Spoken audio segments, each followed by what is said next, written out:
Hi guys, it's Kelly Lativola here, and I'm back with another video sponsored by Simon Says Stamp. Today I'm going to be using some products from Newton's Nook. This is Lovely Blooms and Newton's Birdbath. So I wanted to build kind of a little scene here. I don't even think I know how to make a short video anymore, really. I mean, I think I've completely lost my ability. Anyway, I'm using intense black ink because I'm going to be doing some Copic coloring, but I'm also going to be doing some watercoloring. So I wiped off the bottom of my Birdbath so that it will fit nicely into my scene. I'm going to go ahead and stamp that down. I'm working on Canson watercolor paper. Bear with me. I realize I don't sound like I normally sound. You know why? Because it's early in the morning and I slept on the couch. I work. I'm a mom. Don't judge me. Anyway, so I went ahead and stamped that down. And then I used a pencil to kind of just lightly sketch in some areas where I knew I wanted my flowers to be. In the Lovely Bloom set, there's it's kind of like a hydrangea stamp is what it looks like to me. And it's all these pretty little flowers. And so I'm going to be stamping that down in a couple of different colors of Distress ink. So I'm using just like the corner of each color to put down the color onto my stamp. And then I'm going to stamp it off just one time so that it's not as strong. It's a second generation stamping and it'll be easy to kind of blend those colors out. You see, I'm generically masking here with just regular Post-it notes. And then I'm going to do the same thing for the little area I've cordoned off on the left-hand side. The whole kind of idea was I wanted like a little woodsy backyard park scene kind of for Newton to be basically harassing these little birdies. So then I'm also going to use the same stamp. Now I've cleaned it off in between. I'm going to use the same stamp and some greens to stamp some treetops. So a little bit of when you're watercoloring, you can use these things a little bit more versatilely because it's going to be blended out. So I just need the general shape, and this will give me that for both the flowers and the trees. So I'm inking them up the same way. I would just use the corner, and then I am stamping them off each time. For one of them, I ended up doing kind of like a double second generation stamp. And then don't forget to erase the pencil lines. So here I've just kind of smushed those same colors onto a large acrylic block. I'm going to use that as my palette. And then I'm using a number 2 round brush from the Silver Brush Company. I'm going to start by just kind of laying in some tree trunks. This is always... And watercolor is always kind of very scary because, you know, you don't have anything to go off of. You don't, like when you're doing, when I was doing this scene, there isn't anything for me to, it's just like hoping I get it right. I did all the stamping and everything, masking and all this stuff, and just hoping that I lay them down and so they look normal. So basically, as we go through, because this is a long video and it would have been even longer if I wouldn't have sped it up. So for the tree trunks, I did show you just kind of real time how I put them down, and now I'm going to go through and speed it up. This is about 4 times the speed it actually took me to do it. I am varying the width of the tree trunks. I am varying the size of the tree trunks.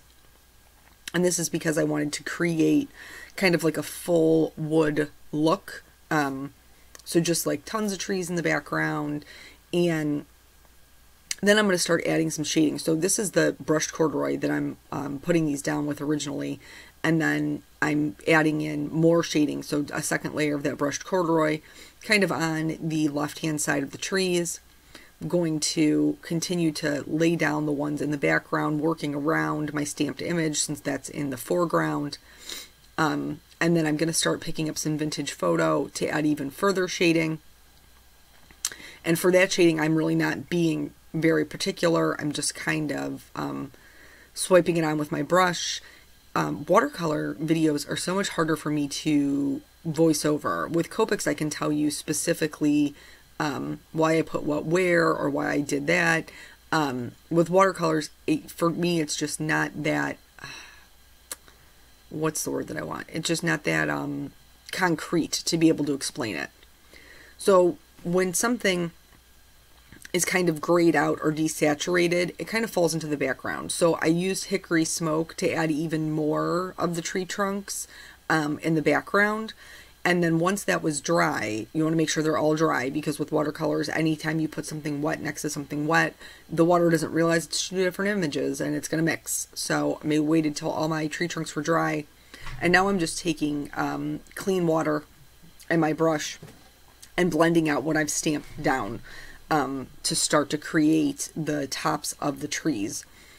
And again, it's just moving that color. That's all I'm doing. Clean, clear water and moving that color, giving myself that wet basis to start dropping in more pigment. I'm going to start with the mowed lawn. And you'll see that I'm not covering the entire area. And I'm not using a lot of water. I'm really not. It's just a little bit, and I want to layer them kind of on top of each other. I don't want to completely cover up all of the background, because those layers of color, the light and the dark areas, the really light areas and the really dark areas, that's what's going to give you the separation so that it appears to be leaves in these trees. And so moving on to the next one, I wasn't so concerned about this, like this wet tree being next to that wet tree, because they are kind of all just tree tops, and in real life, tree tops blend together. Gonna go in and add in some peacock feathers. This is obviously more blue, and that's just, you know, to try to get some variation in the tops of the trees. You could use really any color combination, and you could make them more on the blue side if you prefer the teal. So once those were dry, then I switched to a number 8 round brush, still by the Silver Brush Company, and I picked up some very diluted Salty Ocean to do the sky, because I didn't want the park to be closed off. So I added the majority of the shading to the bottom there, and then while that's still wet, we talked about, you know, how they blend into each other. I'm going to do the grass. The reason that I'm going to do that is because I don't want a clear delineation. I want that field or that park, that yard, to look like it continues back. And by allowing those edges to blur together at the end there isn't like a set end. It just looks like it keeps going. So typically I put my darker shading in the back. This time I'm going to put it in the front, because that's going to be more visible, and that's what I want. So I'm just kind of working around those flower areas, blending that out, continually adding more shading. I felt like my woods were a little stark, so I'm taking just very, very little Salty Ocean and a lot of water, and kind of blending that over the trees to soften them out a little bit. I felt like they were really in the forefront, and I didn't want them to be. I wanted them to be more muted and in the background. I'm also going to go in and add just a little bit of green in between those tree trunks. Again, very diluted. It's not a strong concentration, and that's just to give the illusion that there's more trees back there. Switching back to the number 2 round brush, I'm going to put in some blades of grass so that there's more texture in there, and more details, more toward the front of the card. So just did that super quick, and I did that with the mowed lawn, and then also with some peeled paint. So that kept the darker color more toward the front. Here I've cleaned off my palette, and I've put down the flower colors. So this is Fossilized Amber, Wilted Violet, Abandoned Coral, and Picked Raspberry. And I'm doing the same thing that I did with the treetops. I'm just laying down that color. I did previously blend out the color underneath. I just didn't show that. So just dropping them in. The only thing that I've tried to be conscientious of as far as where I put my colors was to make sure that I didn't put the orange too close to the purple. Orange and yellow are complementary colors, and they kind of make brown when you mix them. And because this particular orange has so much yellow in it, I was a little bit nervous about it getting muddy. So I tried to make sure that I usually had a barrier of that pink or that red in between. I think if you waited for them to dry, it might be okay. They wouldn't be as muddy if you laid one on top of the other. But that was the only part I was trying to be conscientious. Now I've sped this up a little bit. I'm just trying to make those colors a little bit more intense. So adding the same things on top, and right now they just look kind of blobby. That's okay. We're going to fix that later. So after those were dry, I went back in, no, this is a lie. I'm lying to you. I skipped a step. So I took a damp baby wipe and kind of just loosely blotted up some of the color to give myself some lighter areas. Now it's dry, and we're going to go in with just a very little water, and just all I'm doing is making like little squiggle circles to give the illusion of flower blooms, because at this juncture I thought I was just going to be painting them. So I'm trying to give myself some sort of structure, I guess, to the flowers so that they don't look quite as loose. That it didn't work. I wasn't happy with it. It looked strange next to all of the detail that I had in the stamped image, and I knew that I needed them to be a little bit more, how about I say one more time, right? I just knew that they didn't look right in the scene. They just looked too washed out. In order to fix that, I'm going to stamp them again. That's what I'm going to do. So I'm using the same intense black ink. And for this one, I'm not using a ton of pressure, and I'm stamping on watercolor paper. So I knew I wasn't going to get a very good impression. That was kind of the point. I didn't want them to be in your face. I just wanted the outline of the flowers to be there to give that section, that what do I call it? The flower bed, some shape. Then I used another flower which is larger, so we're talking about perspective. Anything that's in the front should be larger. And now I'm stamping this over the Birdbath area, so it makes the flowers on the left look like they're smaller because I used a smaller stamp, so they would be further away, and these flowers would be more up front. And then that worked for me. That wasn't my original intention, but you know, I was so far into this card, and then I wasn't happy with the way it was coming out, so we gotta adjust. Gotta adjust and adapt. Here I'm drawing in some just smaller flowers in between those larger ones, just a couple little petals to kind of fill in those areas, nothing that's super involved, and then I'm going to move on to the Copic coloring. The reason that I chose to Copic color the images versus do them in watercoloring is because I really wanted them to kind of stand out.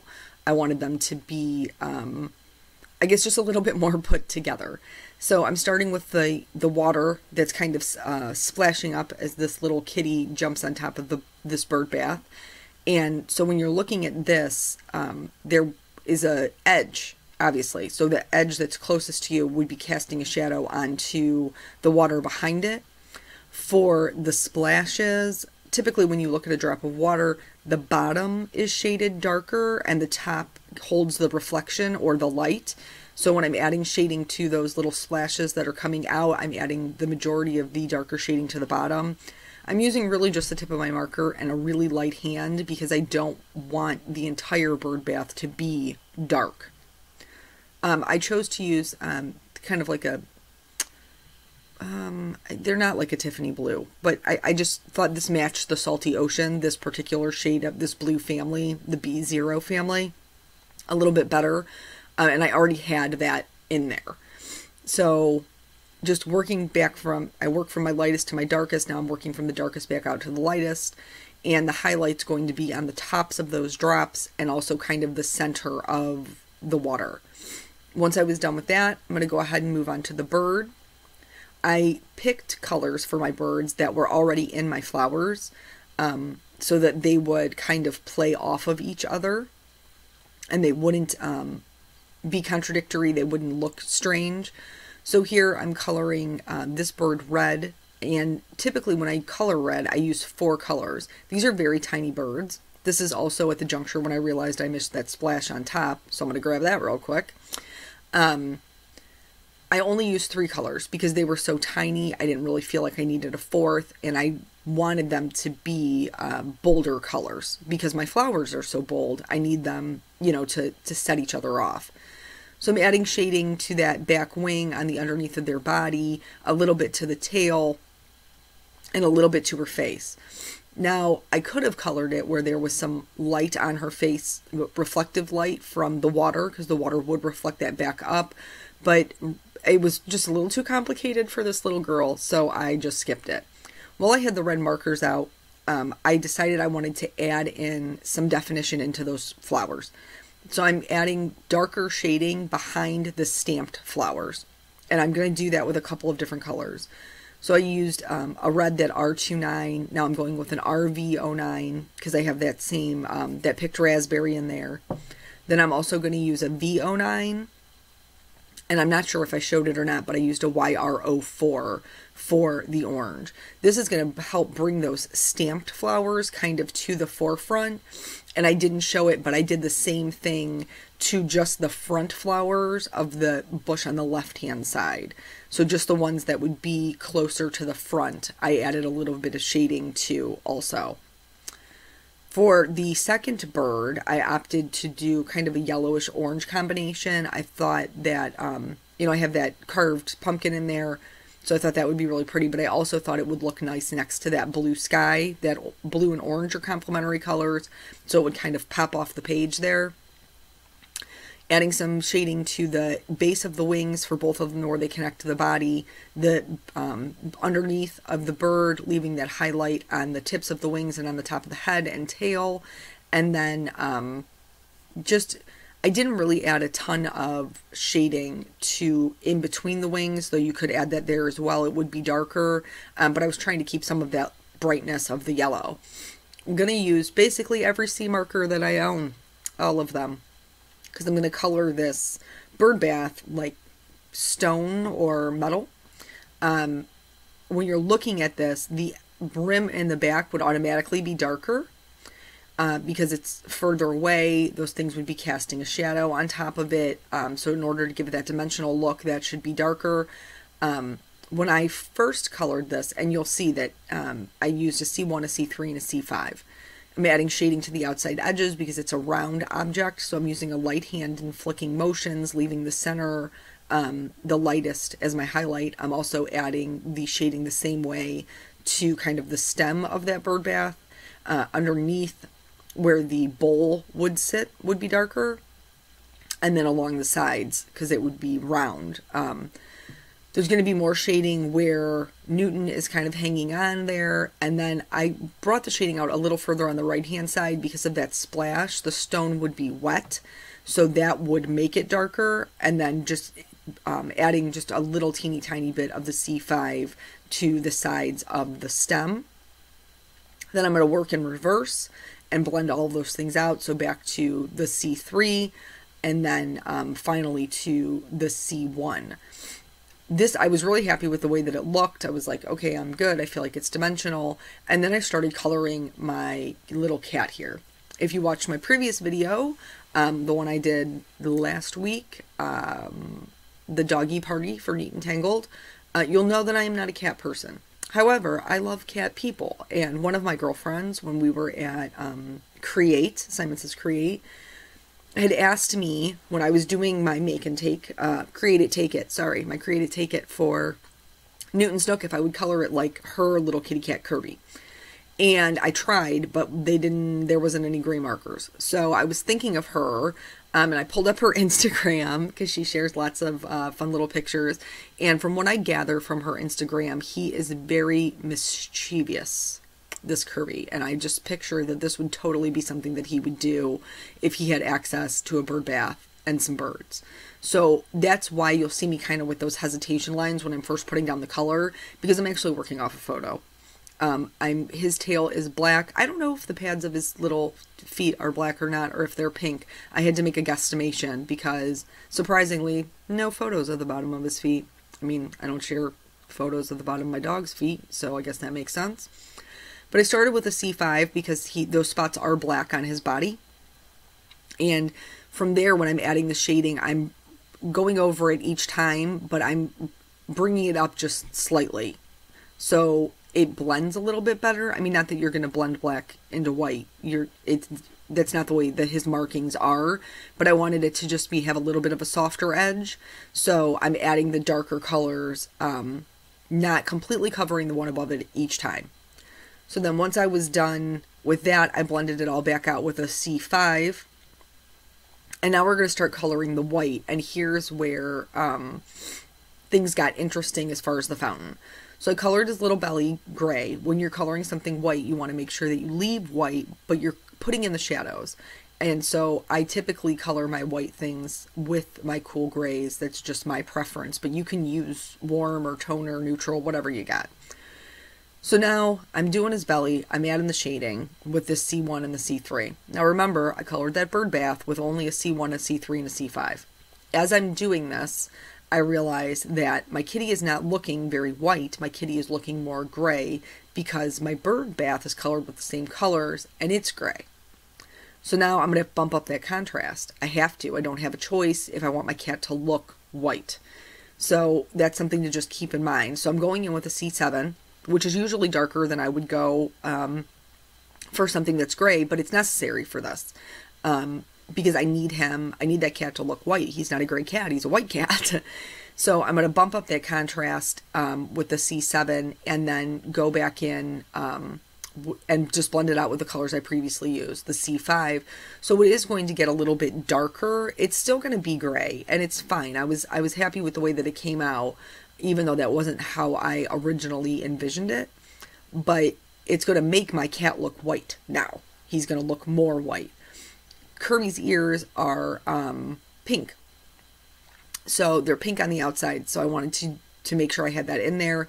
And then just to blend it out a little bit, I added some C1 just to the base of his ears. Now I'm done with the Copic coloring. I'm done with the watercoloring at 20 some minutes. In reality, this card probably took me close to 2 hours. I'm using a white gel pen to add some highlights in the center of the flowers. And then I also added just like a little bit of detail to the petals for the ones that were up front. I sporadically added the white dots to the one on the left-hand side. I didn't take it all the way back because you wouldn't be able to see that.